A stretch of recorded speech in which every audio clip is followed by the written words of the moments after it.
Bonjour à tous. Donc, on va démarrer cette conférence ce soir sur le thème divorcer ou ne pas divorcer, ou alors se quitter ou ne pas se quitter. Donc, le thème, c'est la séparation. Quelles sont les bonnes raisons de se séparer? Quelles sont les mauvaises raisons? Et après, dans les motifs de la séparation, quand vous êtes en lien avec une personne, et ce depuis un certain temps, souvent, vous avez des couples qui ont beaucoup de mal à se séparer, en fait, et qui font des allers-retours. Vous avez peut-être connu ça aussi dans vos vies. Ça dépend des partenaires, mais il y a certains couples qui vont avoir des crises et qui vont avoir du mal à se séparer vraiment. Ça va être des séparations qui ont l'air d'être des séparations, mais qui n'en sont pas vraiment. Voilà. Et donc, c'est compliqué parfois, voire très tourmenté, parfois de faire un choix, mais un choix net, quoi, de dire alors dans quelle direction je prends. Est-ce que vraiment c'est mieux d'arrêter ou est-ce que je dois continuer, mais si oui, à quel prix, quel est le niveau de souffrance? Et des fois, c'est pas clair. Et quand des patients arrivent en consultation, des fois, ils sont avec ces problématiques-là, sur je suis en souffrance.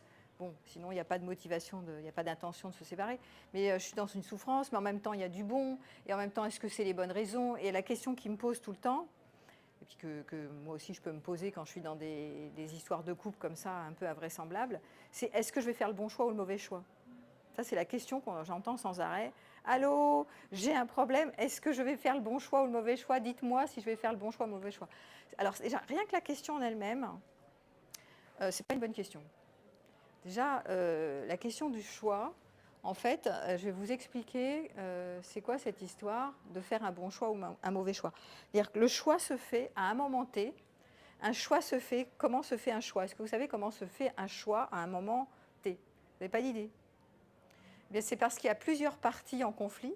D'ailleurs, quand on pose la question, quel est le bon choix? Ça veut dire que vous avez un conflit à l'intérieur de vous, une partie qui souffre, par exemple, et qui dit non, il faut que j'arrête, c'est vraiment une catastrophe, je ne vais pas m'en sortir.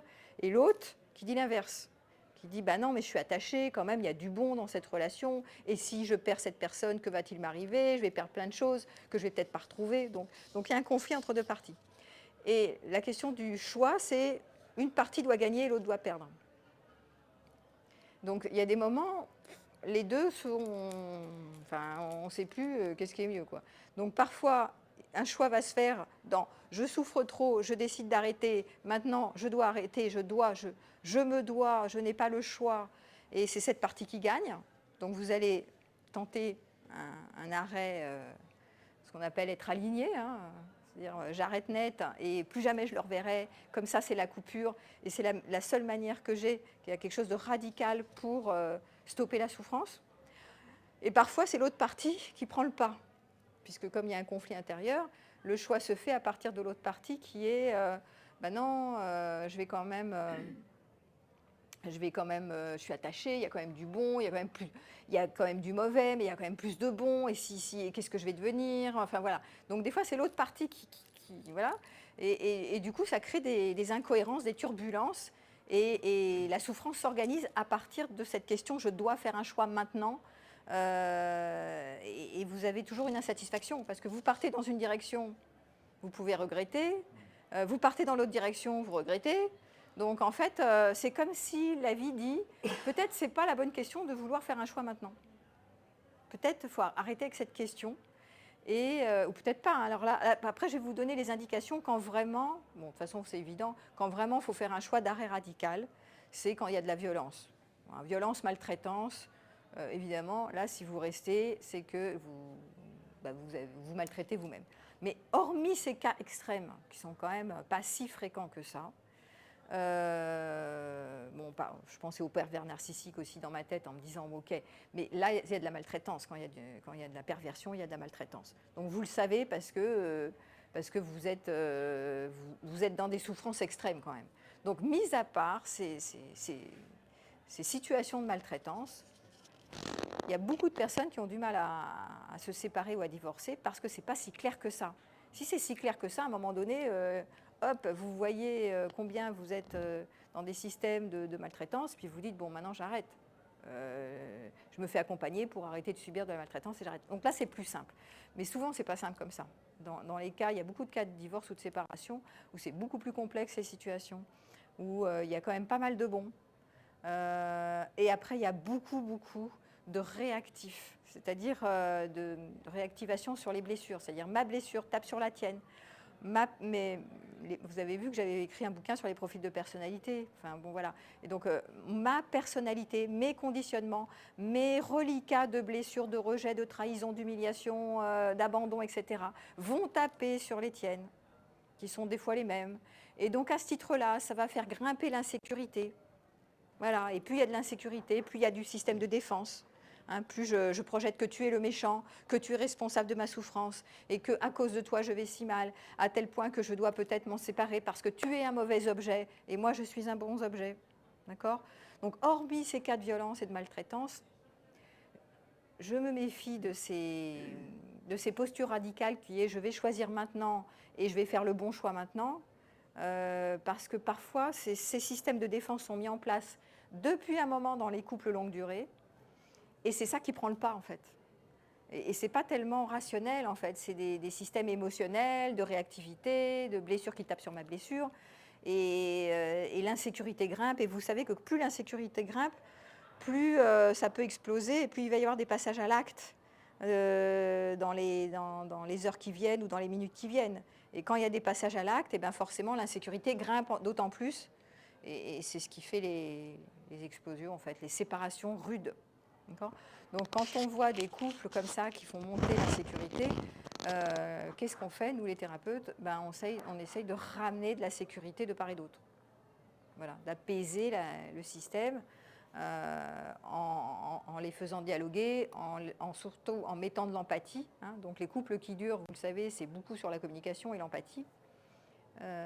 C'est quand même la nécessité parce que vouloir trancher on se quitte maintenant ou on reste ensemble, des fois avec cette histoire de est-ce que je fais un bon choix, un mauvais choix, il faut que je fasse un choix maintenant, il faut que je sois cohérent et que je m'aligne, c'est souvent ça qui se passe. Hein. Il y a des gens qui disent bon maintenant j'ai assez traîné, hop, il faut que je prenne la bonne décision, maintenant j'arrête.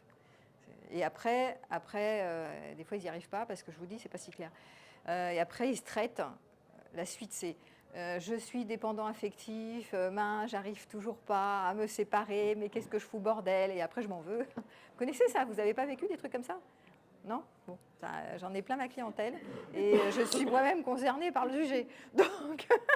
Donc il y a des moments où on n'est pas très cohérent, et je pense que déjà la petite 1, la meilleure chose qu'on puisse faire pour nous-mêmes, c'est d'être dans l'indulgence avec nous-mêmes, de voir qu'on est parfois contradictoire, et qu'il y a quelque chose qui change en nous, qu'on appelle la fluidité, l'impermanence, la non-immuabilité. Enfin, je sais pas, on est mouvant en fait. Hein. Un jour on pense ça, on est super énervé, le lendemain l'orage est passé, on voit les choses autrement. Enfin, on n'est quand même pas très cohérent en général quand on est dans des histoires amoureuses un peu passionnelles. On n'y voit pas très clair. Même nous-mêmes, on n'y voit pas très clair. Et on peut souvent s'auto-manipuler soi-même en se racontant des histoires du style, le système de défense le plus connu, c'est l'autre est une mauvaise, on l'accable. L'autre, on le blâme, hein, c'est une mauvaise personne, c'est un pourri, il m'a fait ceci, je le savais bien, il ne changera jamais, à cause de lui, je vais mal. Ça, c'est vraiment le système défensif le plus classique, je te fais un reproche, moi je vais bien, toi tu vas mal. Donc, bon, en même temps, il faut regarder qu'en faisant ça, on ne va pas voir chez nous qu'est-ce qui crée aussi le reproche chez l'autre, la mauvaise personne qu'il est, etc. Donc c'est bien de voir que c'est des co-systèmes, hein, et que ça répond, ça s'emboîte en fait. Hein, la répond sur l'autre répond sur l'un. Donc c'est jamais simple, ces histoires de est-ce que je te quitte maintenant ou pas, ou est-ce que je traîne encore dans la relation, d'où les allers-retours. Hein, voilà. Et je vais faire la thèse et l'antithèse parce que j'aime bien, parce que je n'ai pas d'avis hyper carré là-dessus en plus. Je trouve que c'est ce sujet qui est est-ce qu'il faut divorcer ou pas, est-ce qu'il faut se quitter ou pas, je le trouve assez complexe parce que si je tranche, je peux me tromper. Parce que c'est vraiment, il y a des situations ou des cas où c'est mieux vraiment d'être radical. Et il y a vraiment des situations où il y a des crises et le couple va utiliser la crise pour ensuite remanier et repartir sur d'autres bases parce que c'était arrivé à un paroxysme. En fait, l'histoire était devez passer par cette crise pour passer à autre chose. Mais parfois, c'est vraiment explosif, quoi, dans le sens, on doit se séparer pour y voir plus clair. Et il y a des articles ou des coach love qui disent, mais non, vous savez, quand vous faites beaucoup d'allers-retours comme ça, c'est malsain, c'est que vraiment vous êtes dépendant affectif, c'est que vraiment, oui, c'est un surattachement, vous ne savez pas gérer votre solitude, donc arrêtez ce massacre, passez à autre chose. Voilà. Donc ça, c'est une manière de voir les choses. Mais en même temps, il y a des couples qui passent par des crises, qui font des allers-retours et qui ensuite font des retrouvailles heureuses. Donc c'est pas non plus, c'est difficile de poser un avis vraiment clair et net sur ces situations-là en disant moi je sais, et c'est pour ça que je n'ai pas de prétention à savoir vraiment quelque chose qui serait tranché dans cet ordre-là. Dire moi je sais que vraiment arrêtez de traîner dans cette affaire parce que là vous perdez des plumes, vous voyez, vous souffrez, voire vous somatisez, donc à un moment donné arrêtez tout, vous êtes vraiment dans la dépendance. Voilà, il faut arrêter, ça suffit, faites-vous faire une thérapie pendant 6 mois, 1 an, et vous irez tout de suite mieux, et arrêtez.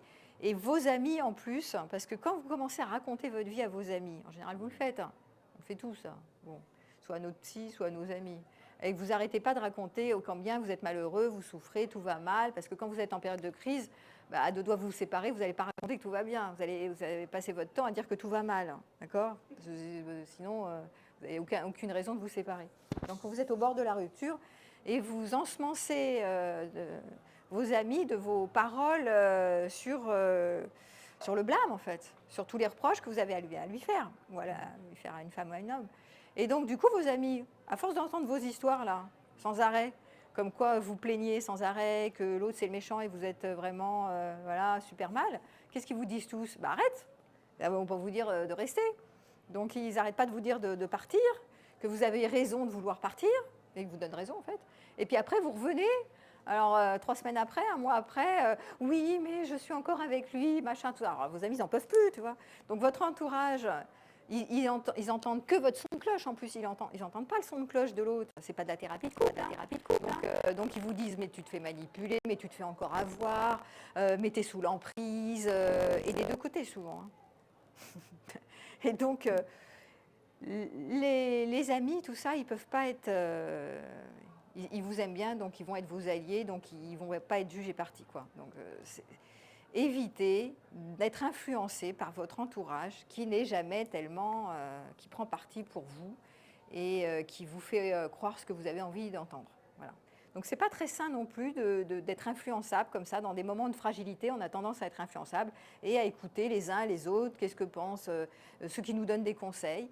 En fait, appuyez-vous sur vous, sur votre intuition, sur votre cœur aussi, hein, parce qu'il y a beaucoup le mental dans des histoires de je dois me séparer, je dois en terminer, mais si, voilà.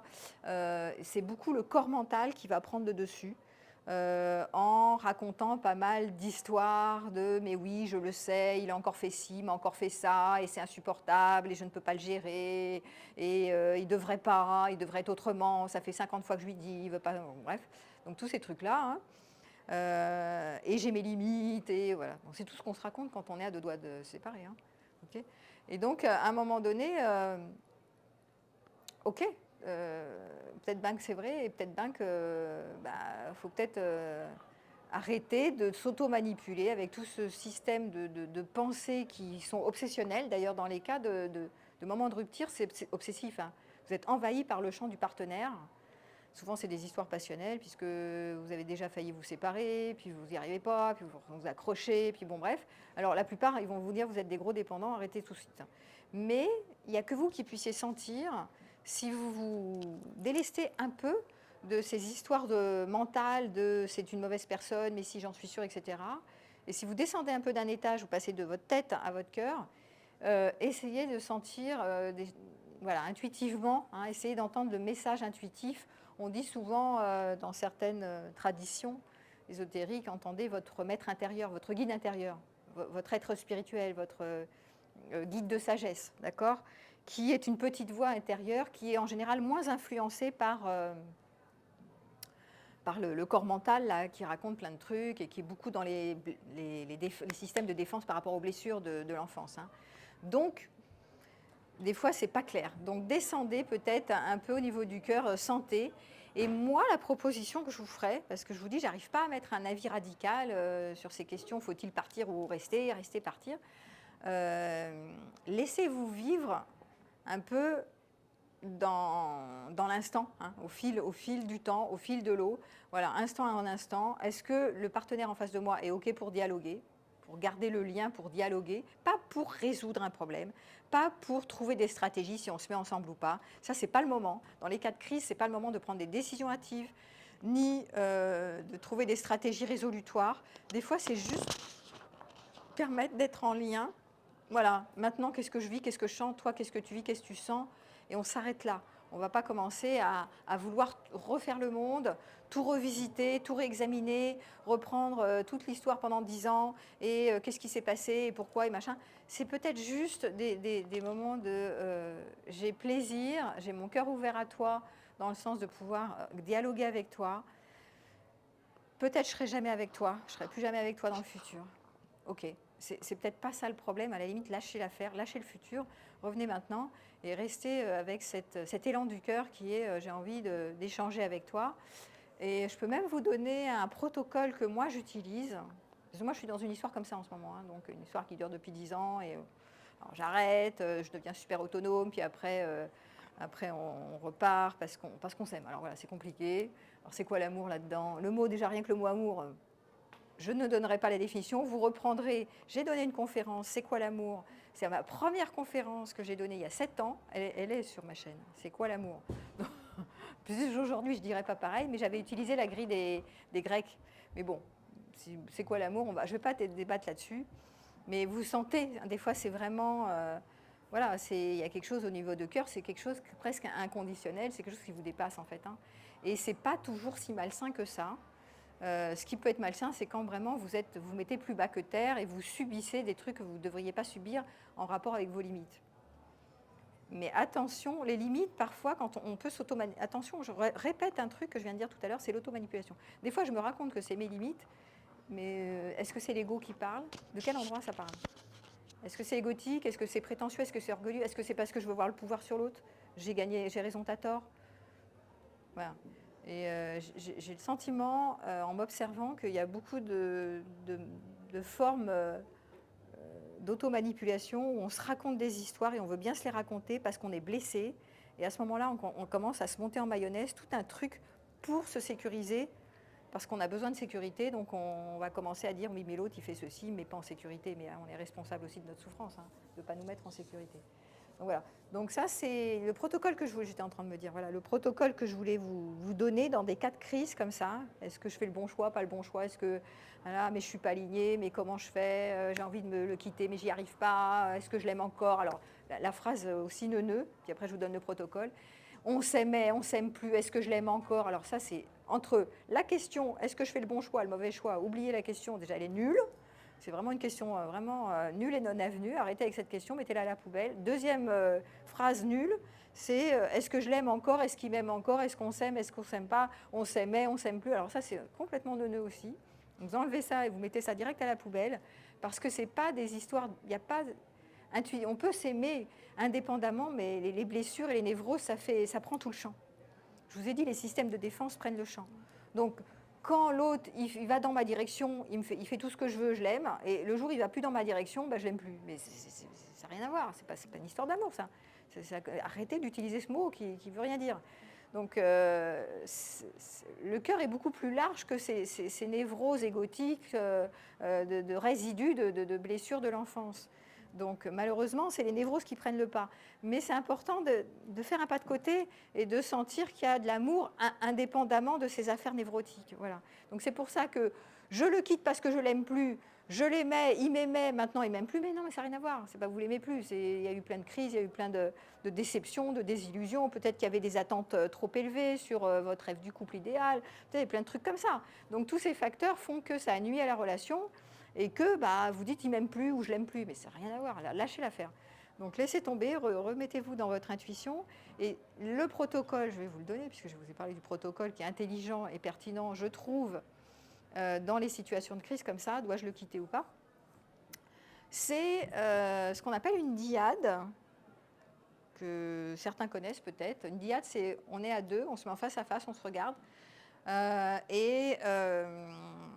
seule question qui est posée, c'est toujours, il y a une question, et l'autre parle pendant 5 minutes, et après on va échanger de rôle. C'est dis-moi qui tu es maintenant. Hein. Dis-moi qui tu es maintenant, entre parenthèses, sous-entendu dans la relation avec moi. D'accord ? Donc, pendant qu'il y en a un, par exemple, si je le fais avec toi, toi tu me poses la question, dis-moi qui tu es, mais tu ne mets pas mon prénom, hein, dis-moi qui tu es dans la relation.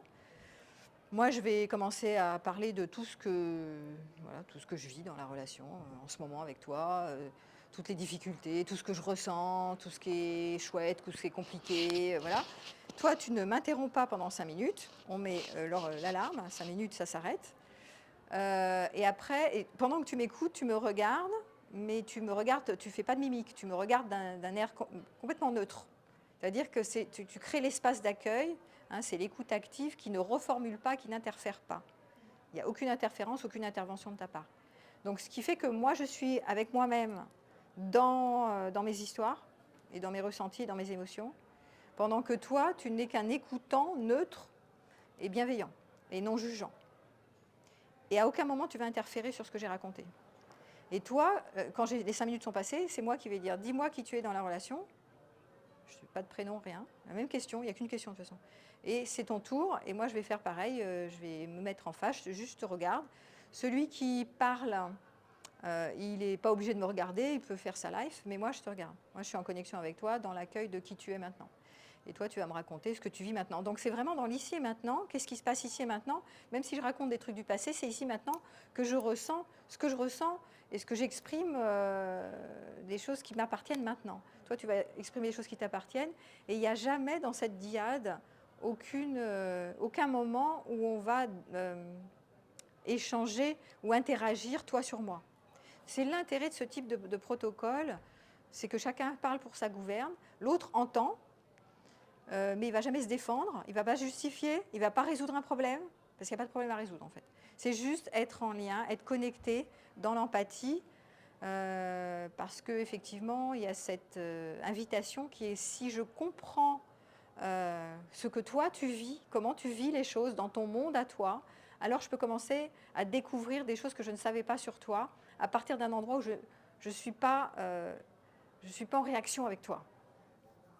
Je suis dans un lien lointain, dans un lien à distance, mais pas dans un lien d'interférence. Voilà. Donc, ce sont des dyades qui sont magnifiques, qu'on va retrouver dans les intensifs de Qui suis-je. Moi, j'en ai fait un pendant une semaine, hein, c'est dis-moi qui tu es, mais là, ce n'est pas dans la relation, c'est dis-moi qui tu es. Et la même question est soutenue comme ça pendant des dyades, pendant une semaine, de 6h du matin à 22h, donc, et personne ne parle autre que sur ce sujet. Donc, ça va dans les profondeurs de soi, en fait. Hein. Donc, l'intérêt de ces dyades, c'est vraiment d'aller vers soi, pas d'aller vers l'autre, c'est d'aller mieux se rencontrer soi-même. Et en même temps, il y a un espace d'écoute, parce que même si l'autre n'interfère pas, il entend tout ce que vous racontez. Il peut il y a 5 minutes, donc si après c'est vous qui avez la parole, il peut lui dire « Ah oui, il y a quelque chose qui a résonné chez moi quand tu as dit ça sur ce sujet, ah ben moi je le vis comme ça, ou il y a quelque chose qui résonne. » Voilà. Mais à aucun moment, si vous utilisez ce protocole, vous dites « tu ». Si vous parlez de l'autre, vous dites le prénom, mais vous ne dites pas « tu », parce que l'autre ne doit pas être dans... Vous ne devez pas faire de reproches sur l'autre. Vous parlez de vous, vous dites j'ai vécu ça, je me sens blessé, machin, tout ça. L'autre jour, si c'est Xavier a dit ça, et quand Xavier a dit ça, même s'il s'appelle Xavier en fait. Donc vous n'utilisez pas c'est vraiment pas lui, quoi. Donc c'est intéressant, vraiment, faites-le. Enfin, c'est une proposition. Ce sont des exercices qui marchent extrêmement bien. Parce que dans les cas de crise, malheureusement, sauf en thérapie de couple où il y a une tierce qui là fait le médiateur et qui opère effectivement des systèmes d'écoute empathique avec la communication non violente en général, ou des interventions plutôt qui vont rompre les systèmes en boucle là. Sinon, quand vous êtes en tête-à-tête avec la personne et que ça fait des années que vous êtes avec, vous avez de fortes chances de repartir dans les systèmes de défense et de justification. vous n'allez pas vous en sortir, ça tourne en boucle dans le marasme. Et en général, vous cherchez à résoudre des problèmes et ça ne marche pas. Parce qu'à ce moment-là, ce n'est pas le problème qui est à résoudre. Savoir si on va rester ensemble, pas rester ensemble, tu m'as trompé, tu m'as pas trompé, tu n'as jamais changé, tu voulais pas, machin, tout ça. Ça va réenflammer le terrain. C'est plutôt ce type de diade, de relation, de lien, simplement de connexion de cœur à cœur, qui peuvent apaiser, sachant qu'on ne connaît pas la suite. C'est-à-dire, là, ça peut être insécure dans le sens qu'il n'y a pas de projection dans le futur. On ne sait pas si vous allez rester ensemble ou pas ensemble, mais là n'est pas la question. L'intention ici, c'est d'être dans le lien, de rester dans un lien impermanent, mais de remettre du lien là où l'insécurité, quand vous êtes dans divorcé, pas divorcé, en général, ou séparé, vous êtes à 2 doigts de la rupture, donc vous êtes déjà dans la projection du futur de faire sans l'autre. Encore souvent, parce que c'est la crise. Donc, c'est pas comme si vous êtes encore avant, on va négocier, on va faire des compromis. Non, là, c'est la crise, donc on est à 2 doigts de se séparer. Donc, c'est pour ça que créer du lien, ça remet de l'apaisement, ça remet de la sécurité, ça remet de l'empathie, et ça ne veut pas pour autant dire que vous allez continuer avec, mais au moins, ça recrée voilà, de la connexion. Et qu'est-ce qui manque dans les couples en crise? C'est de la connexion bienveillante, non jugeante, empathique. En général, voilà. C'est un des axes ce qu'on appelle ce que moi j'ai appelé la résilience, qui est basée sur une communication d'empathie, qui va être un des moteurs des couples qui durent. Aujourd'hui, dans Psychologie Magazine, ou hier, j'ai participé à un test pour justement réfléchir sur quelles sont les raisons qui font qu'un couple dure. Bon, je vous les cite comme ça, hein, mais il y a la résilience, justement la résilience, cette capacité de transformer les choses, de ne pas être complètement rigide, mais c'est comme ça, et puis de toute façon, et je le savais bien, et plus jamais, et voilà. Ça, c'est les trucs un peu rigides. Je ne suis pas contre, hein, parce que quand on est vraiment sous les cailloux, c'est-à-dire quand on est vraiment maltraité, et quand il y a de la violence, ou quand il y a de l'alcoolisme, ou de la drogue, je sais pas, à un moment donné, oui, faut arrêter. Mais sinon, c'est pas si clair. Donc, je reviens sur ce que je disais au départ, donc c'est pour ça que les couples qui durent, souvent, c'est très basé sur cette capacité de nouer un lien comme ça, d'instant en instant, où on ne sait pas trop où on va, mais le lien existe. Et puis si, peut-être qu'un jour, ça ne veut pas dire que notre couple va se déliter et qu'on va partir dans d'autres histoires avec d'autres, mais pour l'instant, voilà, c'est trop rugueux, c'est trop violent d'arrêter de se causer définitivement maintenant, parce qu'il y a aussi beaucoup de souffrance à arrêter des fois des liens qui ne sont pas complètement terminés, de manière apaisée. Donc, qu'est-ce qui est plus souffrant? Posez-vous la question. Est-ce que c'est d'arrêter radicalement, ou est-ce que c'est voilà, de continuer ce lien comme ça, sans vivre ensemble, sans être sûr qu'on va projeter ensemble, mais en même temps, voilà, peut-être qu'au final, les choses vont faire que vous allez rencontrer peut-être d'autres personnes, vous allez vous retrouver, vous, parce que pendant que vous êtes dans des crises en général, les crises sont salutaires, sont des moments où vous êtes obligé de remonter sur votre bateau. Remonter sur son bateau, c'est augmenter ses ressources. C'est-à-dire envisager que vous allez être sans la personne et que d'un coup, vous avez intérêt à arrêter d'appauvrir votre environnement, mais enrichir votre environnement et vous-même avec tout ce qui est bon pour vous, ce qu'on appelle augmenter les ressources. En général, les moments de crise, ils servent à ça. Ou alors, vous repartez, vous trouvez un autre partenaire et vous faites un remplacement. J'en prends un, j'en lâche un. Mais bon, en même temps, vous ne gagnez pas tellement d'autonomie, mais il y a des gens qui font ça. Mais ceci n'est pas grave. Mais souvent, ces crises sont aussi des... Même si vous ne quittez pas le navire complètement, ce sont des moments qui sont salutaires pour gagner en autonomie, parce que ça vous pointe l'endroit où il y a un tantinet quand même de dépendance affective, c'est quand même vrai, et où vous avez tellement peur de perdre l'autre que quelque part, vous n'êtes pas si autonome que ça. Donc ça vous pointe aussi ça tend vers cette direction et ça vous fait augmenter le champ de l'autonomie, c'est-à-dire je peux faire sans l'autre et je peux être heureux sans l'autre. Et je suis responsable de moi-même, quoi, en fait, de me porter garant, de me rendre heureux. Donc en général, les crises servent à ça. C'est pas pour autant qu'il faut peut-être arrêter radicalement ou pas. Voilà. Là, je suis vraiment plutôt dans ce soir, je suis dans le relatif. Des fois, je peux être extrêmement radicale, mais voilà, ça suit ma biographie personnelle. Donc, voilà. Après, je pense que ça me paraît judicieux parce que c'est une période aussi où j'ai mis pas mal de choses sur l'éveil. Je ne sais pas si vous avez été sur ma chaîne, mais je travaille sur les aspects du développement du moi, ce qu'on appelle le développement personnel. Hein. Tout ce qu'on travaille en thérapie, c'est le développement de la personne, d'accord? Donc, on cherche à aller mieux au niveau de l'épanouissement du moi. Ça, c'est ce qu'on appelle le travail à l'horizontale. Et puis il y a le travail à la verticale, qui est le travail le croisement avec les traditions spirituelles et les ressources que peuvent apporter la spiritualité. Je ne parle pas de religion, hein, je parle de spiritualité et donc la verticalité. Hein. Et donc moi, je suis une thérapeute qui travaille à la croisée de l'horizontalité et de la verticalité. Et ces derniers temps, j'ai trouvé...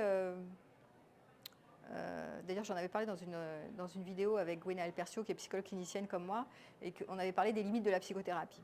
Et dans des cas comme ça, où il y a beaucoup d'attachement, d'état amoureux, d'attachement presque un peu pathologique, où on a du mal à se séparer, il y a des crises comme ça peut être pas mal d'aller se servir de la verticalité plutôt que d'être que sur l'aspect des démarches thérapeutiques qui sont intéressantes, hein, parce que c'est vrai que vous allez gagner en autonomie. Donc ça, c'est super chouette. Et en même temps, ça a ses limites. Et on avait fait une vidéo justement sur les limites de la thérapie et d'aller voir en quoi les ressources de la spiritualité peuvent être vraiment gagnantes et que nous disent les traditions ésotériques qui ont toujours existé tout au fil des temps, hein, depuis l'Antiquité avec la philosophie grecque, hein, parce que les traditions spirituelles, elles reprennent tout le travail des stoïciens, des épicuriens, etc. Hein, c'est quand même très lié à la voie de la sagesse. Eh bien, ces inspirations, ces vocations, les vocations de ces traditions-là, elles nous pointent vers l'endroit où l'ego, c'est-à-dire la formation de notre moi séparé, a des commentaires mentaux, hein, un corps mental qui est très puissant, un corps émotionnel qui suit, un corps physique on croit qu'on a un corps physique, et voilà. Bon, et puis un être spirituel qui est au-delà, qui est pas contaminé par le corps mental et le corps émotionnel, et le corps physique. Et le truc, c'est que ce qu'il dit, c'est notre véritable nature n'est pas à cet endroit de ces pensées qui nous habitent et nous envahissent, de toute notre personnalité, nos blessures, notre personnalité, nos conditionnements, notre mémoire du passé projetée dans le futur. Voilà, parce que c'est ça, notre personnalité nous donne, avec le passé et le futur, nous oriente sur une trajectoire. On va aller dans une direction, on va avoir une mission de vie, on va donner du sens à notre vie, on va croire à tout ça. Ça ne veut pas dire que ça n'existe pas, mais c'est un certain plan. Et les traditions spirituelles, souvent, elles nous mènent à un endroit où ça disparaît, ça s'efface.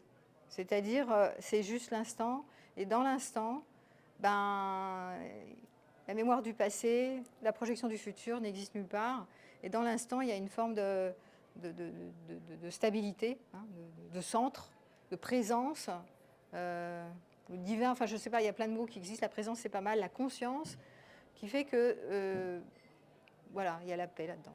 C'est la paix. C'est la paix parce qu'il n'y a pas de commentaires. Les commentaires se désinstallent.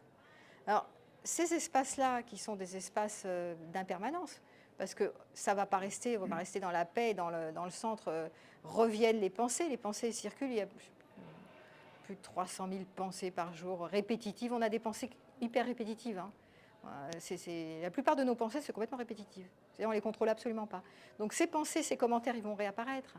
Mais il y a un endroit, si vous installez cette présence, vous êtes moins vous alimentez moins ces histoires, ces boucles répétitives de je sais que ce partenaire n'est pas bon pour moi, tata, et je me méfie, et je suis trahi, et c'est tous ces machins-là qui tournent en boucle, où il me le faut, parce que sinon je vais être seule et je vais être malheureuse. Tout c'était des boucles. Hein. Donc ça, des fois, ça... C'est pas que ça s'estompe, mais vous revenez, vous faites un pas en arrière, vous venez par là, ce travail de retournement, cette pratique spirituelle qui consiste à aller dans la présence, et là... dans l'instant, voilà, il y a ce qu'il y a, quoi. Un point, c'est tout. Dans l'instant, ça inclut tout ce qui apparaît. Et ça inclut ces boucles répétitives et ces commentaires. Mais on n'en fait rien, en fait. Il n'y a pas à en faire quelque chose, il n'y a pas à décider d'une stratégie. Il y a juste à être témoin, à ce moment-là, que ces commentaires apparaissent, ces conditionnements. Et là, vous êtes en état de crise et il y a de la souffrance. Il peut y avoir de la souffrance dans le corps physique, il peut y avoir le cœur qui se serre, il peut y avoir des somatisations. Et tout ça apparaît, mais en même temps, vous savez que vous n'êtes pas ça. C'est toujours ni ceci ni cela, et tout ceci et tout cela à la fois. Et voilà. Et donc ça peut être une ressource énorme que de connaître ces espaces-là, hein, ces expériences d'éveil qu'on appelle, parce que ça apaise et ça nous fait arrêter de croire, en tout cas moi c'est mon cas, qu'on doit trouver une décision stable une raison stable, de faire un choix cohérent, de savoir ce qui est bon pour nous. Enfin, tout le travail de l'horizontal, en fait, hein, du développement personnel, de la thérapie. Hein. Donc là, on est dans un système un peu inversé. Tout est impermanent. De toute façon, quoi qu'il arrive, même si on se sépare, tout va bien. Même si on ne se sépare pas, de toute façon, à cet endroit, tout va toujours bien. Parce que la nature véritable de l'être n'est jamais entachée par ce qui nous arrive. Qu'on soit malade, qu'on en meure ou qu'on n'en meure pas, de toute façon, rien n'a jamais débuté, rien n'a une fin. Donc à cet endroit-là, ça n'a aucune importance. C'est pour ça que c'est intéressant d'aller visiter ces traditions ésotériques spirituelles, parce qu'elles amènent quand même un agrandissement de la paix à un endroit où tout s'inclut, et que ces commentaires ne disparaissent pas. C'est pas que l'ego disparaît, c'est pas que les commentaires disparaissent, c'est qu'ils sont vus à partir d'un endroit où c'est OK. Il y a un accueil de ces commentaires, sans forcément les prendre en considération en disant « Ah oui, c'est vrai, on ne saisit pas la boucle, on la voit passer, on voit les pensées apparaître et disparaître, comme c'est de la méditation, hein. Ça apparaît, ça disparaît, ça apparaît, ça disparaît, et on arrête de donner raison, enfin c'est ce que je fais, j'arrête de donner raison à une pensée particulière en disant « Oui, je sais, aujourd'hui c'est comme ça, demain c'est comme ça, voilà. » Et donc c'est plutôt là, naviguer dans le flux, voilà, instant après instant, en étant évidemment en contact quand même avec mes limites, ce qui me fait du bien, et parce que je suis quand même le responsable de ma souffrance. Donc si je souffre trop, je vais trouver des stratégies pour souffrir moins. Et à ce moment-là, je peux quand même aussi me faire accompagner par un thérapeute, parce que c'est toujours aidant. Hein. Ça, quand vous êtes vraiment dans la non-clarté, la thérapie, c'est quand même très aidant. C'est des étapes, à mon avis, nécessaires pour y voir plus clair et pour faire le travail avec l'enfant intérieur. Parce que très souvent, les gens qui sont en crise dans les couples et qui ont à deux doigts de divorcer, ils sont pris dans quel va être mon chemin si je perds cette personne. Il peut y avoir aussi les fonctions paternelles ou maternelles. Si j'ai des enfants et que je quitte, est-ce que je vais être un bon père ou une bonne mère? Je ne suis pas un bon parent. Enfin, des fois, il y a des questions, donc le thérapeute va aider à clarifier toutes ces histoires-là. Quelle est la partie vous savez, il y a un conflit, comme j'ai dit, entre deux parties. La partie qui dit je veux rester, l'autre qui dit mais non, c'est pas ça, je veux partir. Donc, c'est quoi la partie qui décide de rester dans l'histoire? Ça peut être par exemple, je suis une mère ou un père et donc je ne vais pas laisser mes enfants seuls. Ça, c'était beaucoup dans les époques des générations précédentes, mais ça arrive encore. Donc, est-ce une bonne raison? Voilà, ça c'est ce qu'on fait en thérapie aussi. Est-ce que c'est vraiment une bonne raison? Voilà, est-ce que les enfants qui sont témoins de vos disputes, est-ce que c'est mieux pour eux, pas mieux pour eux? Est-ce que vous arrêtez de vous prendre pour un mauvais père? Arrêtez de vous juger comme étant devant être un très bon père ou une très bonne mère? C'est quoi ce truc? Donc ça, s'il n'y a pas tellement de clarté, nous les thérapeutes, on vous aide à mettre de la clarté sur les raisons qui vous poussent à faire un choix dans une direction ou dans une autre direction. Voilà. Mais en même temps, je trouve très intéressant d'aller vous enrichir de la partie verticale qui donne un autre regard, une autre source sur ces questions de est-ce que je fais un bon choix, un mauvais choix, un bon choix, un mauvais choix, et puis je me prends les pieds là-dedans et je deviens rigide parfois et je peux être en souffrance parce que la question elle-même est souffrante. Je dois faire un choix souffrant. Vous n'y arrivez pas. Et puis je vous dis, vos amis, ils vous foutent dedans. Alors, j'ai oublié en introduction, alors j'arrive un peu tard sur l'intro, mais c'est pas grave.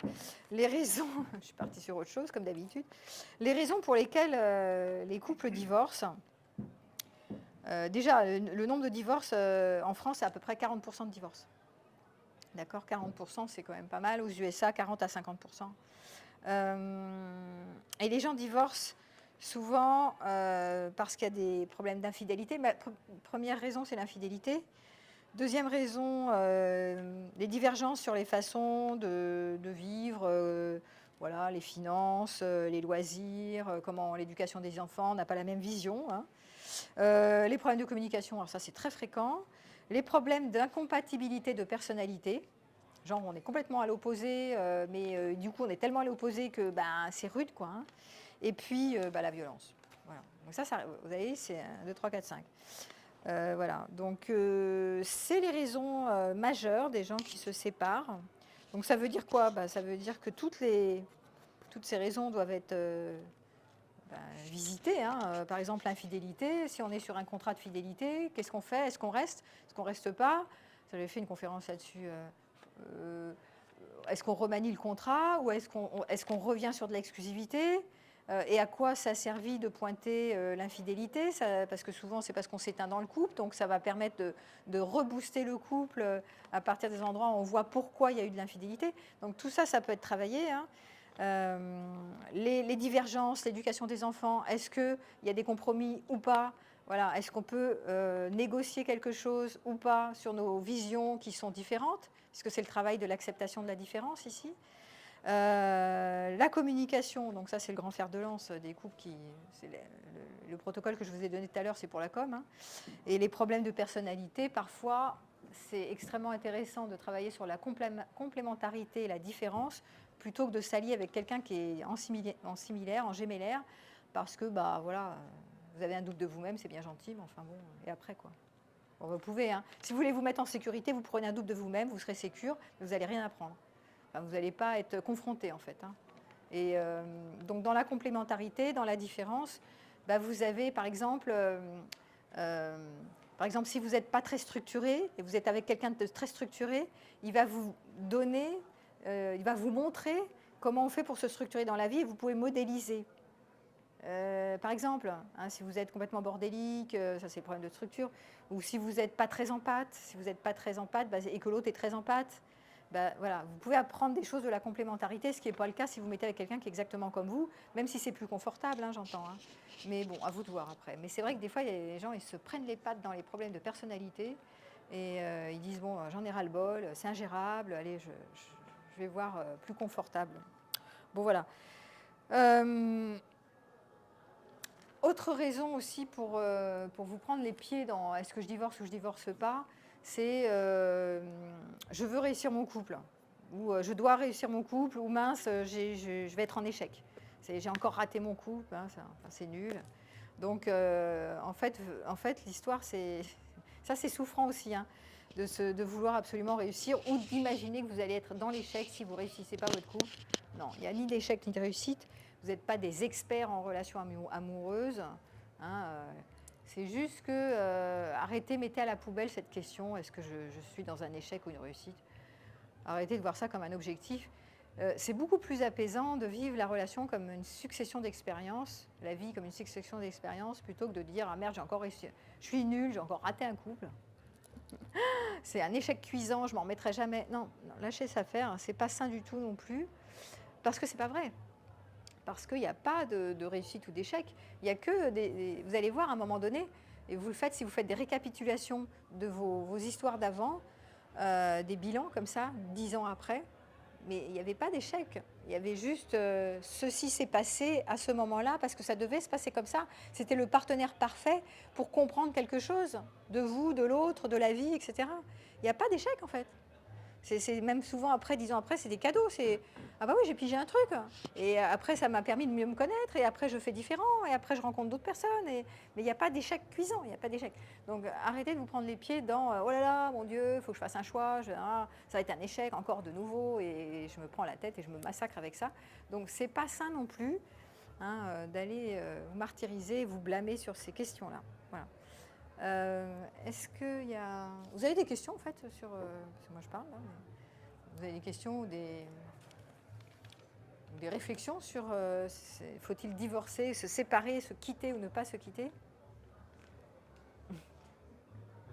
Non?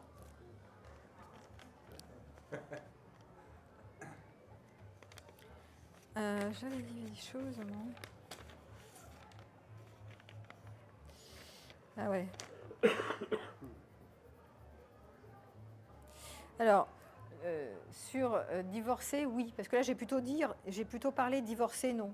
J'ai plutôt été dans non, c'est arrêter de vouloir être radical. Pour le côté, oui, c'est une bonne idée de divorcer.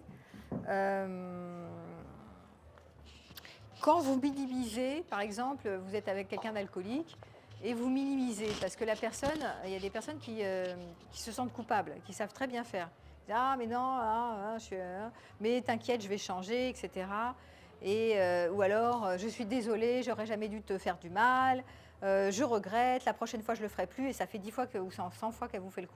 Donc sur ces questions-là, je pense qu'à un moment donné, arrêtez de minimiser que l'autre peut changer, parce que c'est pas vrai. Donc tenez compte des faits et pas des paroles. D'accord? Donc, arrêtez de minimiser. Là, il y a un moment donné, mais là, ça fait partie de la violence, hein, quand l'autre est alcoolique et qu'après, ça se dégrade, ça peut être dangereux, il y a des conduites dangereuses. Tout ce qui est conduite dangereuse, pour moi, c'est important de vous poser les bonnes questions et là, peut-être de dire, oui, je me sépare, je me divorce. Là, ça vaut peut-être la peine. Voilà. Mais sinon, je suis pas sûre. Voilà, donc il y a beaucoup de formes de violence aussi dans les dissonances cognitives. Hein, quand je dis quelque chose, je ne fais pas. Donc de nouveau, hein, soyez pas dupes, essayez d'être assez au clair sur les faits. Voilà. La personne, elle dit, il faut qu'elle soit un tantinet congruente, parce que sinon, ça part dans l'insécurité. Le problème, c'est que quand les gens disent des trucs et qu'ils ne les font pas derrière, bah, l'insécurité grimpe. Et je vous rappelle que qu'est-ce qui fait que le couple va s'arranger? C'est la sécurité qui va augmenter et pas l'insécurité. Voilà. Ça, c'est vraiment le thème générique, hein, des problèmes de couple. C'est soit il y a de la sécurité et on commence à avoir de la connexion apaisante, bienveillante, soit il y a de l'insécurité et le lien, il devient de plus en plus orageux et tout s'enflamme. Voilà. Voilà. Alors, est-ce que vous avez des choses, des témoignages, des questions faut-il vous séparer ou ne pas vous séparer? Parce qu'il y en a qui ont vécu des histoires comme ça, un peu brûlantes et passionnelles. Ouais. Et alors? Est-ce que... tiens, tu peux prendre le micro peut-être? Ouais. Pas forcément pour dire ce qui t'est arrivé, ton histoire, mais parce que ce qui m'intéresse, c'est pas de raconter ta vie, c'est plus de voir qu'est-ce qui était... ces moments enchevêtrés comme ça, tu vois, les moments où vraiment la question est-ce que je fais un bon choix, pas un bon choix, comment je vais m'en sortir, enfin, toute cette période, c'est pour ça qu'on en parle d'ailleurs, oui. Ces périodes où tu es dans la mélasse en fait, tu es dans l'obscur et tu ne sais plus comment t'en sortir et tu as une partie qui dit ça, l'autre qui veut ça et voilà. Moi c'est ça qui m'intéresse, de voir comment ça s'est passé pour toi, comment tu es sorti de là, tu vois. C'est des choses qui arrivent à tous. Enfin, il y a beaucoup de personnes qui traversent des moments, des épisodes comme ça. C'est assez, en fait, c'est vrai que c'est toujours un peu délicat en fait de savoir exactement le choix. Par exemple, c'est vrai que la question de choix est impossible enfin, pour moi, de me dire je dois prendre une décision très radicale, c'est impossible. Je fais partie de ceux qui, c'est compliqué, ou je laisse ça à l'autre. Oui, il y a des gens qui s'arrangent, tu as raison. Il y en a qui s'arrangent pour que ce sont les autres qui choisissent à leur place. Ne pas faire Sartre disait, hein, ne pas choisir, c'est encore faire un choix. Bien sûr. Donc, mais c'est vrai que les sentiments, il y a un côté émotionnel, relationnel qui se mélange. Il y a aussi le côté où, pareil, hein, le côté, comme vous disiez, notre côté relationnel nous dit ouais bon là c'est il a fait ça, c'est passé comme ça, c'est machin, c'est pas bon. Puis après il y a le côté émotionnel qui dit non mais c'est quand même très il y a encore des bonnes choses, il y a encore des bonnes choses, c'est super. Enfin oui voilà, on passe des bons moments, puis c'est très agréable. Il y a aussi après un côté relationnel qui est un peu plus aussi dans le bon ok, je me dis que c'est pas possible, mais finalement c'est quoi aussi ne pas être possible. C'est ça. Enfin, c'est arrêter de se dire aussi que tout est impossible quand ça va pas. C'est plus battre non plus. Enfin, j'aime pas ce mot, mais c'est pas. Voilà. C'est ça, c'est ce que je parlais. C'est bien que tu en parles parce que ça clarifie ce que je disais tout à l'heure sur l'automanipulation.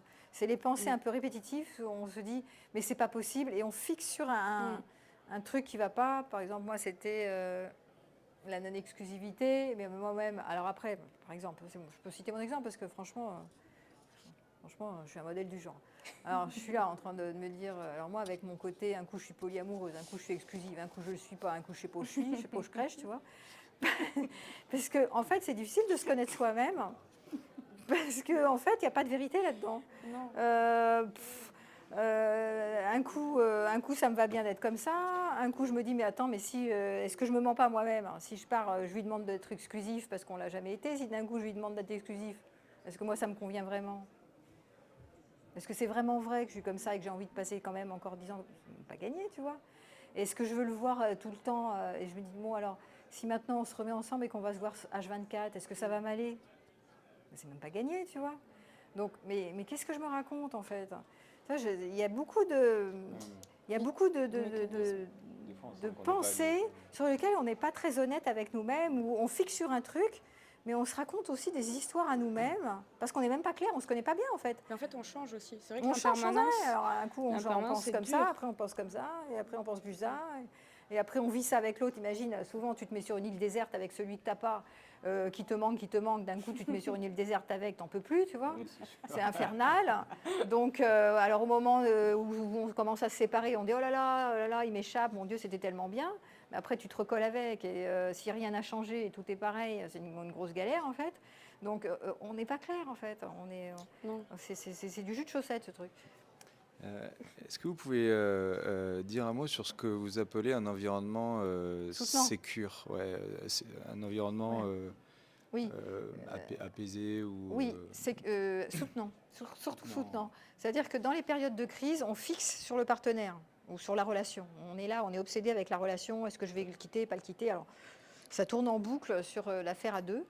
Et le problème, c'est que on rend la relation amoureuse ou le couple responsable de notre bonheur. Évidemment, c'est le bordel. C'est pas une bonne idée. C'est pour ça que je dis, ces crises sont salutaires en termes de gagner en autonomie, parce que ça vous pointe le fait que tout sur un sur tous, c'est pas bon. Donc ça vous demande de revenir à vous, de voir combien vous avez appauvri, si vous étiez dans une bulle fusionnelle, un couple fusionnel, vous avez appauvri toutes vos ressources, vous avez passé plein de temps avec lui ou avec elle, vous avez eu les mêmes amis, vous avez peut-être fait des enfants, vous avez partagé plein de loisirs en commun, la priorité est donnée au couple. Si vous avez du temps, vous allez d'abord le passer avec. Et du coup, vous avez perdu tous vos potes. Vos activités préférées, vous en faites un peu, mais enfin, il n'y a pas grand-chose. Vous n'explorez pas grand-chose. Tous les week-ends, les vacances avec. Donc finalement, vous ne connaissez presque plus. Vous ne connaissez pas votre saveur, votre singularité, parce que tout le temps est dégagé sur le couple ou la relation. Donc le temps, c'est ce qu'il y a de plus précieux. Donc forcément, si vous ne passez pas du temps avec vous-même, soit avec vous-même dans le silence, soit avec d'autres ressources, enfin d'autres explorations, bah, vous connaissez qu'à un endroit. Et donc, tout est sur le couple, tout est sur le partenaire. Ça, c'est terrible. Donc, du coup, qu'est-ce qui vous est demandé dans les périodes de crise? C'est de défocuser la complétude avec un autre pour augmenter tout le champ de vos ressources, avec votre environnement, le vôtre, vos propres amis, vos propres loisirs, donner un peu d'expression à votre enfant intérieur qui est souvent au tapis. Qu'est-ce que je ressens, qu'est-ce qui m'amuse, qu'est-ce qui est fun pour moi, qu'est-ce qui me fait du bien, qu'est-ce qui me branche, etc. Indépendamment de la relation avec l'autre. Alors lui, vous commencez à le mettre un peu de côté, ou elle, et pendant ce temps-là, vous vous occupez vraiment de qu'est-ce qui me met en joie, moi. Qu'est-ce qui fait ma couleur, qu'est-ce qui fait ma singularité. C'est pas des trucs avec l'autre. C'est pas... oui, bon, il y a des choses que je peux avoir en goût commun avec lui ou elle, mais il y a plein de choses que je n'ai pas en goût commun, et c'est parfait. Je vais me réexplorer à l'endroit où je n'ai pas en commun ça et ça, quoi. Donc vous allez passer beaucoup moins de temps avec l'autre. C'est une période de réenrichissement de vos ressources, et l'environnement que vous devez choisir doit être un environnement soutenant, et de nouveau de retisser des cercles amicaux qui sont les vôtres. Alors ça peut être aussi des cercles en commun si vous restez avec, hein. Mais c'est bien d'avoir, même si c'est les mêmes amis, de les voir en solo, parce que c'est pas la même chose quand tu les vois en solo que quand tu les vois, voilà. Et de passer du temps avec d'autres amitiés, d'autres groupes, d'autres pairs, enfin de faire des trucs qui sont chouettes pour vous, quoi, sans nuire forcément à la relation, mais de créer vos espaces qui fait que vous allez gagner en autonomie. Et cet environnement que vous allez vous créer, qui est un environnement soutenant pour vous, va vous donner de l'énergie pour tenir bon dans la relation qui est en crise aussi. Et je mettais juste le bémol sur arrêter de raconter votre life à vos amis qui vous les saoulez, et puis à la fin, ils en ont marre de vos histoires. Ils ne vous croient plus. Ça fait 25 fois que vous dites que vous partez, vous revenez. Donc, bon. Ou alors vous leur racontez si vraiment ils sont bienveillants, ils ne vous jugeront pas. Ça rentre d'une oreille, ça sort de l'autre. Mais voilà. Mais sinon, c'est ça, ce que j'appelle l'environnement soutenant. C'est indépendamment des couples, parce que bien souvent, le problème des gens qui sont en couple, et ceux qui ont des enfants, c'est encore pire, c'est tout est sur le couple, et la logistique, et le boulot, et c'est une bulle. Et ils ont tellement peu de temps pour le reste que finalement, il n'y a pas d'environnement en fait. L'environnement est appauvri. Et c'est un vrai dommage. Hein. Ouais, si tu veux. Justement alimenter sur ça, c'est vrai que quand on est dans la famille, avec les enfants, le travail, en effet, on a tendance à s'oublier, surtout quand les enfants sont Petit, ah bah c'est sûr. énormément de besoins, Bah évidemment. de temps leur est accordé. Bah oui. Et donc, c'est des phases aussi de crise, généralement, où beaucoup passent parce qu'ils s'oublient eux-mêmes. Donc, il y a ceux qui fuient, qui vont passer beaucoup de temps au travail pour éviter ces périodes communes qui ne sont pas toujours évidentes et qui prennent beaucoup d'énergie et qui mettent en souffrance finalement beaucoup de monde. Et justement, cette période de ressources, c'est quand même, me semble-t-il, assez essentielle. Ouais. Moi, je suis quelqu'un d'assez scolaire, une façon de le faire. Mais du coup, je suis partie en me disant, mais en fait, je ne sais plus trop qui je suis parce qu'on est en perpétuel mouvement et évolution. C'est ça. Comme je dis à ma fille, on est comme des Pokémon.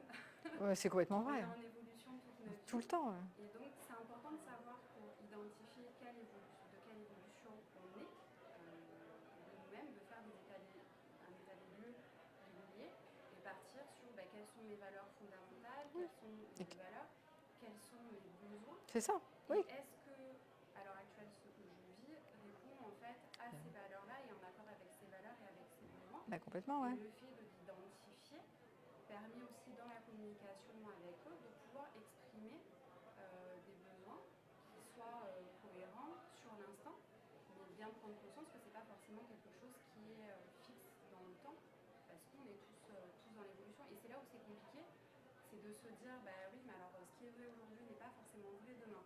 Alors dans les questions de choix, mais en fait, il n'y a pas vraiment de choix, parce que là, je me positionne peut-être par rapport à ce que je vis maintenant aujourd'hui. Mais autant peut-être dans 3-4 mois par rapport à mes Complètement. expériences, j'aurais peut-être autre chose. C'est complètement vrai, ça. Et un jour, j'ai rencontré une personne, parce que moi, c'était toujours cet objectif de me dire que je trouve l'homme de ma vie. Un grand classique. Un grand classique, tu n'es pas la seule. De trouver celui avec lequel le partenaire de vie. Et j'ai une personne qui me parlait, qu'elle avait un partenaire, c'était l'amour de sa vie, donc ça fait toujours rêver ce genre d'histoire. Et il est décédé, il avait 70 ans, donc ça fait plus de 10 ans qu'elle vit sans lui. Et en fait, je me dis, on peut peut-être trouver la bonne personne, mais c'est pas parce qu'on trouve la bonne personne comme on pourrait répondre, ce que la société peut renvoyer, qu'au final, en fait, on va passer notre vie avec cette personne-là, parce que la personne, elle peut mourir à tout instant ou partir avec une autre, bien sûr. Il n'y a aucune garantie, jamais. Donc au final, en fait, c'est de se dire, oui, mais on s'attache, il y a cette histoire d'attachement, cette histoire d'amour, cette histoire, est-ce que c'est vraiment un objectif en soi de passer sa vie avec la même personne? Est-ce qu'au final, c'est pas juste que c'est ok et pas ok, et une balance un peu à mettre, bien sûr. Pas tout le temps, mais... Bien sûr. Ce que tu dis est fort intéressant parce que déjà, la première question, tu as raison, je ne l'ai pas dit, je le dis tellement dans mes conférences, c'est d'abord j'apprends à répondre à mes besoins. Donc encore faut-il les identifier. Et est-ce que le partenaire peut y répondre? Souvent, il ne peut pas répondre à tout, ce qui est normal puisqu'il est limité, moi aussi. Et donc, je vais justement, dans les périodes de crise, apprendre à répondre davantage à mes besoins. Tu vois, en passant par d'autres stratégies que passer par le coup.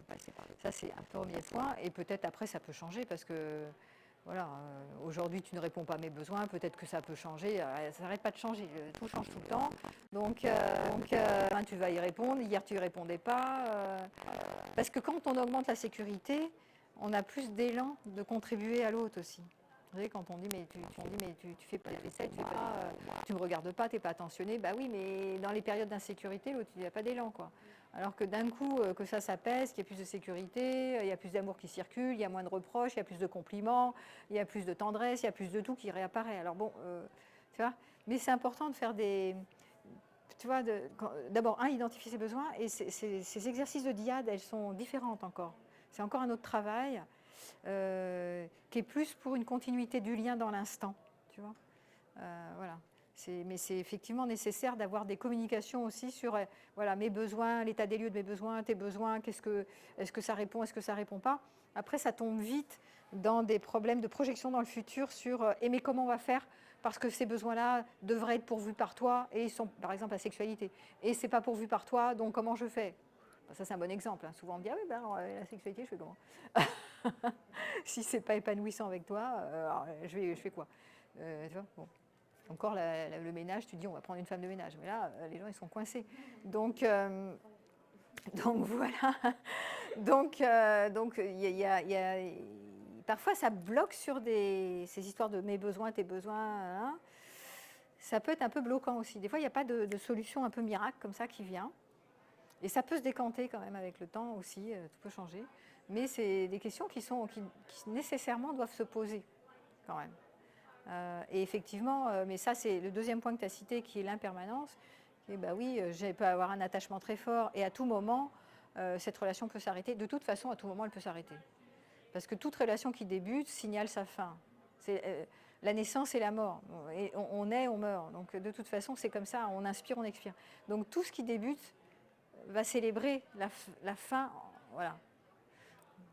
Alors, voilà. Ou à moins que vous mouriez tous les deux dans un accident de voiture en même temps, à la même heure, au même jour. Mais sinon, il y a des chances qu'à un moment donné, une séparation va se faire.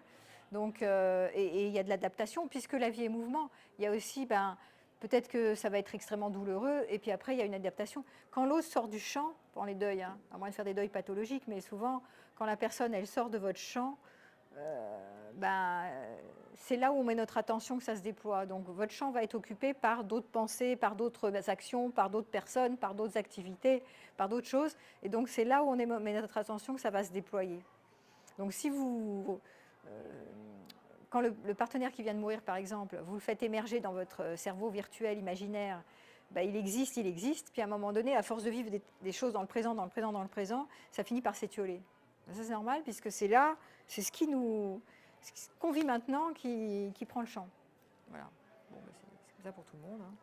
Donc c'est normal, ces histoires d'anticiper que l'impermanence. C'est vraiment un appui. C'est quelque chose d'extrêmement rassurant, l'impermanence d'ailleurs. C'est sécurisant de savoir qu'il n'y a pas de sécurité. Ben oui. Mais parce que comme ça, on peut être beaucoup plus léger. On peut être beaucoup moins dans je veux résoudre. Alors, est-ce que je fais le bon choix, pas le bon choix, je vais le regretter. Le choix, pas le bon choix, machin. Alors là, la prise de tête. C'est vrai en plus. Bon, ça peut encore changer et ça peut encore changer.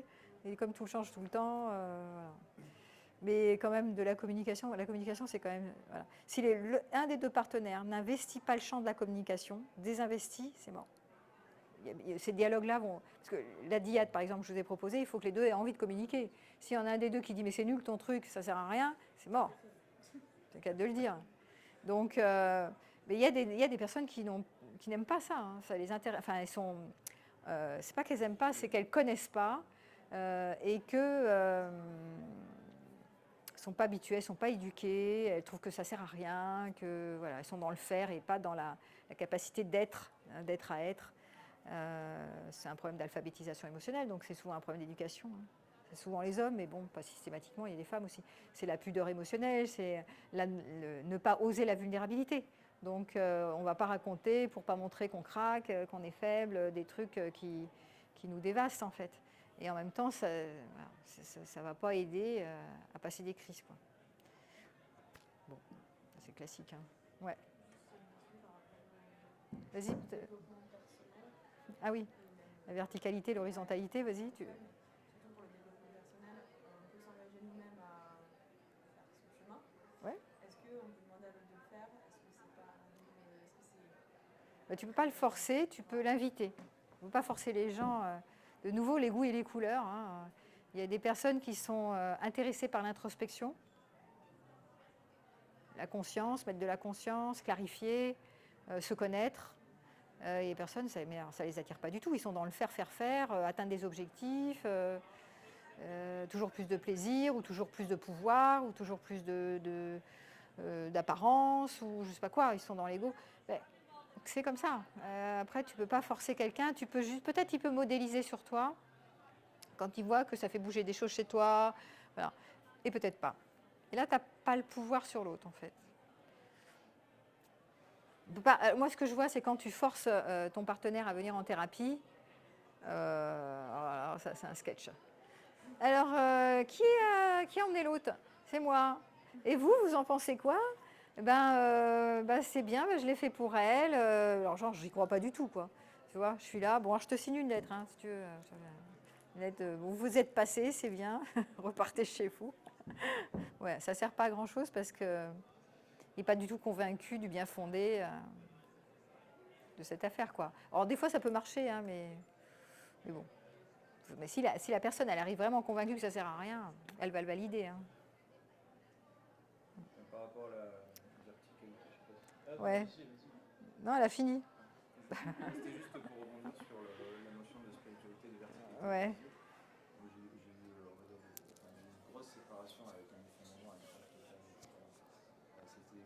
puis quand j'en suis sorti, après, c'était pas pathologique, mais ça a duré quand même quelques temps. Je me suis dit plus jamais. Et je me suis tourné vers, donc j'ai cherché qu'est-ce que je pouvais trouver. T'as trouvé quoi? Pratique spirituelle, Ouais. méditative. Et pas rentrer dans le détail. Et en tout cas, j'ai eu des difficultés par la suite aussi dans d'autres relations. Et je me suis, à l'heure actuelle, je suis pas libre autour de moi, mais je me suis plus jamais effondré, ni craché comme ça pouvait être Ah oui, dans le passé. ça a été un appui quand même.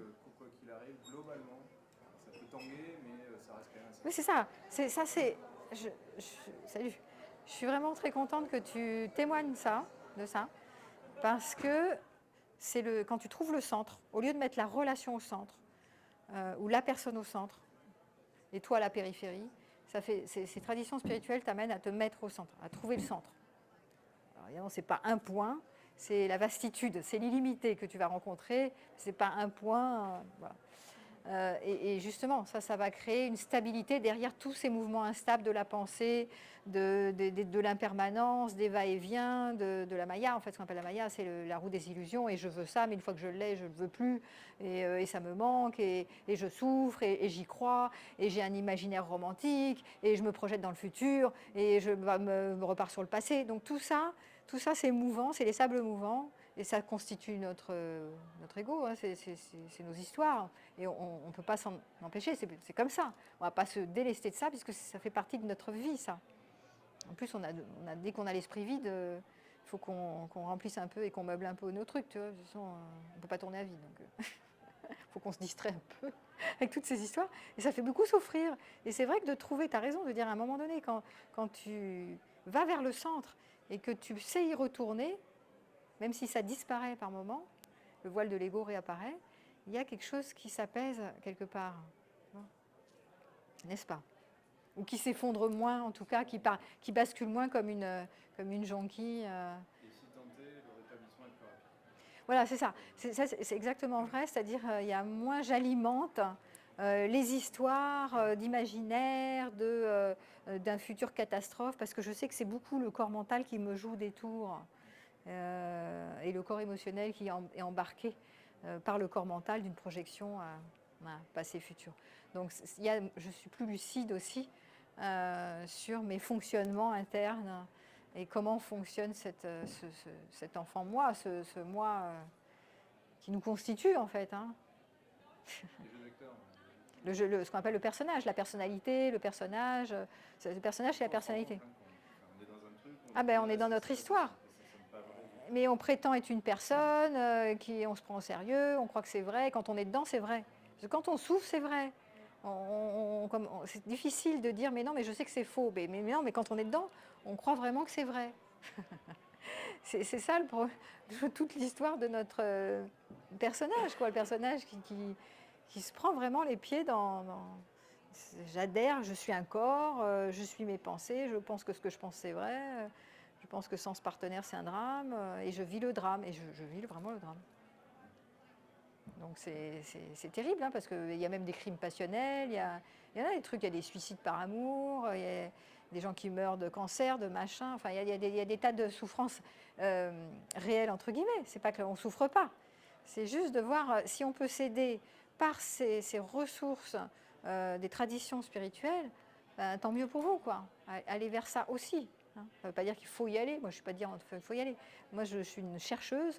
Donc, depuis toujours, je me suis intéressée aux questions existentielles parce que j'étais une angoissée de nature. Donc, du coup, très vite, je me suis dit comment je fais pour sortir de ces angoisses. Ben voilà, donc ça m'a toujours amené à chercher, y compris à me poser des questions sur la vie, sur la mort, voilà. Sinon, sur l'amour, mais toutes ces questions-là, je veux dire, c'est un peu normal. Hein. De toute façon, on est nombreux à se poser ces questions quand même. Hein. Voilà.